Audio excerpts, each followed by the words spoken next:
Assalamualaikum warahmatullahi wabarakatuh. Alhamdulillah, salatu wassalamu ala Rasulillah Muhammad ibn Abdullah alladzi la nabiyya ba'dah. Amma ba'd, seluruh siswa-siswi Bapak yang Bapak sayangi, hari ini kita akan melanjutkan pembelajaran kita pada mata pelajaran Sejarah Kebudayaan Islam. Dan tema yang akan kita bahas pada hari ini adalah seputar dinasti Umayyah pada tahap lahirnya. Ya. Jadi kalau kita lihat catatan sejarah, ternyata lahirnya dinasti Umayyah ini yang disponsori oleh Muawiyah bin Abi Sufyan itu juga punya catatan kelam, dan itu berawal dari proses pembangkangan yang dilakukan oleh Muawiyah bin Abi Sufyan ketika pelantikan Khulafaur Rasyidin, Khalifah keempat, yaitu Ali bin Abu Thalib.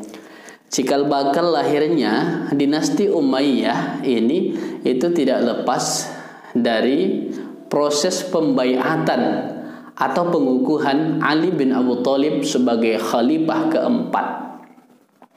Ya, kita lihat sekilas ke belakang. Kan ketika Ali bin Abu Thalib itu mau diangkat menjadi khalifah, itu terjadi pro kontra. Ya. Kenapa terjadi pro kontra?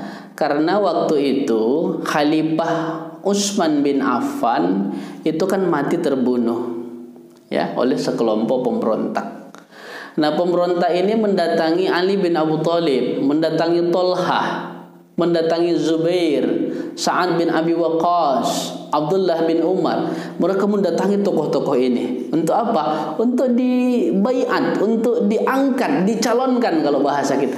Dicalonkan untuk menjadi seorang pemimpin sesudah meninggalnya Utsman bin Affan. Tapi semua tokoh-tokoh ini menolak. Kenapa? Karena memang pada saat itu masih masa berkabung.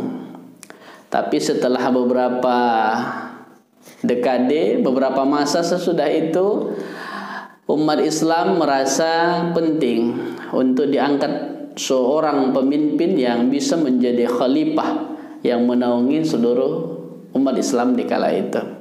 Dan akhirnya karena permintaan masyarakat banyak, permintaan umat, lalu kemudian barulah Sayyidina Ali bin Abi Thalib bersedia diangkat menjadi khalifah.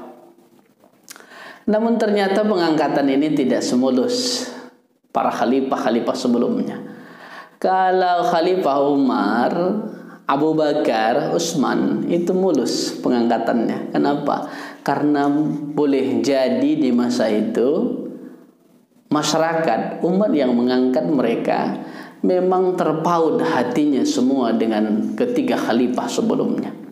Tapi ternyata berbeda dengan Khalifah Ali bin Abu Thalib. Ada tokoh sebahagian yang tidak suka, termasuk diantaranya itu Muawiyah bin Abi Sufyan dan beberapa tokoh-tokoh yang lain. Sehingga apa yang terjadi? Ketika Ali bin Abi Thalib diangkat menjadi seorang khalifah, Muawiyah bin Abi Sufyan yang tadinya kontra, yang tidak setuju dengan pembaiatan Ali, itu membuat strategi konspirasi kalau bahasa kita hari ini, bagaimana caranya menjatuhkan Ali bin Abi Thalib. Termasuk Ali bin Abi Thalib itu pertama dia difitnah, dia disebarkan isu, kalau bahasa sekarang disebarkan hoax, berita palsu bahwa dia yang membunuh Khalifah Utsman bin Affan. Bahkan dia ditantang, kalau memang bukan kamu yang membunuh, yuk buktikan siapa yang membunuh, cari pelakunya, tangkap, lalu kemudian kita adil sama-sama. Tapi ternyata takdir Allah berkehendak lain. Ali bin Abi Thalib memang tidak bisa menemukan siapa pembunuh Umar Utsman bin Affan. Sehingga apa yang terjadi? Para sebahagian tokoh yang menentang Ali bin Abi Thalib itu membuat konspirasi besar-besaran. Sehingga apa? Bahkan sampai Aisyah, ya, sampai Aisyah istri Rasulullah itu menentang menantunya sendiri, yaitu Ali bin Abi Thalib. Mereka termakan oleh isu yang digembar-gemborkan oleh Muawiyah bin Abi Sufyan. Termasuk Zubair bin Awam, Tolhah bin Ubaidillah, dan tokoh-tokoh ini termakan isunya. Sehingga apa yang terjadi? Karena memang luar biasa konspirasi yang dibangun, berkecamuk perang langsung dipimpin oleh Ali bin Abi Thalib dan berhadapan dengan mertuanya Aisyah yang disebut dengan perang Jamal. Tapi karena memang pada saat itu umat yang mendukung Ali bin Abi Thalib lebih banyak, perang Jamal itu dimenangkan oleh Ali bin Abi Thalib. Tapi Muawiyah nggak langsung menyerah, nggak langsung tinggal diam. Dibuatnya lagi konspirasi, dibentuk kekuatan, terjadi perang kedua, perang Siffin, dan Muawiyah juga kalah oleh Sayyidina Ali di waktu itu. Sehingga ini Muawiyah ini ternyata orang yang cerdas, orang yang lihai, pandai. Bahkan dalam catatan sejarah ketika Nabi Muhammad SAW masih hidup, dia juga termasuk orang yang menuliskan ayat-ayat Al-Quran. Kepandaiannya luar biasa. Namun hingga akhirnya dia membuat konspirasi. Karena dia juga sudah merasa punya kekuatan, Ali bin Abi Thalib juga menjadi khalifah yang sah. Dia membuat perjanjian damai. Oke, kalau memang Ali bin Abi Thalib bersekukuh menjadi khalifah, dan saya juga kalau terus bersekukuh untuk menjadi khalifah, yuk kita damai saja. Kamu mundur, saya mundur, kita cari khalifah yang baru. Mungkin ini titik terang, titik damai untuk umat. Ini bahasa perdamaian disampaikan oleh Muawiyah bin Abi Sufyan. Dan itulah kelemah lembutan Ali bin Abi Thalib. Kalau mendengar bahasa untuk umat, mendengar bahasa untuk agama, bahkan ada tekanan-tekanan sampai ada riwayat ahli sejarah yang mencatat perdamaian itu Ali bin Abi Thalib ditekan. Dia melihat ada Al-Quran yang dikoya, ada Al-Quran yang dimusnahkan, sehingga dia merasa oke, saya bersedia menerima tawaran untuk mundur. Dan waktu itu Ali bin Abi Thalib itu yang diwakili oleh Abu Musa, dan Muawiyah bin Abi Sufyan diwakili oleh Amr bin As. Seperti pelantikan-pelantikan sebelumnya, biasanya itu para calon khalifah ini naik ke atas panggung, lalu kemudian dibaiat aklamasi secara besar-besaran dan dihadiri oleh masyarakat Islam. Namun di waktu itu kebetulan ya, Abu Musa itu mendapat giliran pertama masuk ke atas panggung karena dia yang lebih tua. Inilah konspirasi yang dibangun. Lalu Abu Musa berkata, hari ini umat Islam menyaksikan bahwa Khalifah Ali bin Abi Thalib itu mengundurkan diri dari posisinya sebagai khalifah. Dan memang Ali bin Abi Thalib menerima itu karena kelembutan hatinya. Nah, setelah Abu Musa turun, naik tokoh yang mewakili oleh Muawiyah bin Abi Sufyan, yakni Amr bin As. Nah, ketika itulah terjadi pergolakan yang luar biasa. Kenapa? Amr bin As bukannya malah menyatakan Muawiyah bin Abi Sufyan damai, tidak akan merebut kekuasaan, tidak akan berambisi menjadi seorang khalifah. Ternyata terbalik yang disampaikan Amr bin As. Setelah hari ini kita dengar bersama-sama, Ali bin Abi Thalib sudah tidak lagi menjadi khalifah, maka hari ini yang menjadi khalifah yang sah adalah Muawiyah bin Abi Sufyan. Justru terbalik apa yang disampaikan. Tapi begitulah dinamika politik. Begitulah dinamika ketika mencari sosok kekuasaan. Dan akhirnya hari itu Muawiyah bin Abi Sufyan disahkan sebagai seorang khalifah. Apakah berhenti sampai di sini? Ternyata tidak. Pergolakan semakin ribut. Bahkan dari hasil perdamaian ini terjadi 3 kelompok masyarakat Islam.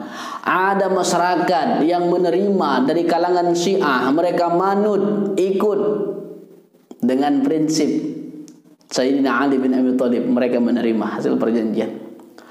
Ada golongan yang tidak menerima, itu Khawarij, mereka menentang, mengecam perjanjian itu. Bahkan mereka benci dengan Sayyidina Ali karena begitu mudahnya Ali menerima hasil musyawarah ini. Ada yang posisinya di tengah, dia tidak menyatakan setuju, tapi juga tidak menolak, namanya golongan Murji'ah. Mereka diam saja, tidak sepakat dan tidak menolak. Dan dari kelompok inilah Muawiyah bin Abi Sufyan dan kawan-kawannya terus melancarkan strategi-strategi politik sehingga mereka menghasut golongan yang benci dengan Ali bin Abi Thalib, yang menerima kekalahan ini dengan begitu saja. Mereka hasut Khawarij ini. Dan salah satu tokoh yang berhasil mereka hasut namanya Abdurrahman bin Muljam. Abdurrahman bin Muljam ini tokoh yang sakit hati, yang tidak suka dengan Ali bin Abi Thalib, dan akhirnya dialah yang dihasut untuk membunuh Ali bin Abi Thalib. Maka pada tahun 40 Hijriah resmilah Muawiyah bin Abi Sufyan menjadi khalifah Bani Umayyah pertama. Maka anak-anak ustadz semuanya, inilah catatan kelam dan inilah realita dan dinamika sejarah. Muawiyah bin Abi Sufyan dengan kegigihannya, dengan ambisinya untuk menjadi seorang khalifah, ternyata bisa mengambil kekuasaan itu. Tapi tentu banyak dinamika, banyak peraturan, banyak adab yang dilanggar. Terlepas dari hebatnya kekuasaan yang akan didirikan oleh dinasti Umayyah dengan khalifah-khalifah selanjutnya, terlepas dari apa prestasi yang diunggulkannya, tapi pesannya bagi anak-anak bapak semuanya, silahkan menjadi orang yang hebat, silahkan menjadi orang yang berkuasa, silahkan menjadi orang yang mampu menguasai daerah, bahkan bila perlu jadilah kalian menjadi penguasa negara. Tapi ingat, ada adab, ada syariat, ada hukum yang harus diikuti tatanan mainnya. Jangan pernah menjadi orang yang hebat kalau harus menginjak saudara, harus menginjak tetangga, harus mengorbankan orang-orang yang kita cinta, orang-orang yang di sekeliling kita, termasuk orang-orang yang menjadi sebab kita menjadi orang yang luar biasa. Baik, itu pertemuan kita pada pembelajaran ini. Mudah-mudahan bisa kita lanjutkan sesi diskusi lewat WhatsApp di grup pembelajaran kita. Demikian, terima kasih atas segala perhatian. Assalamualaikum warahmatullahi wabarakatuh.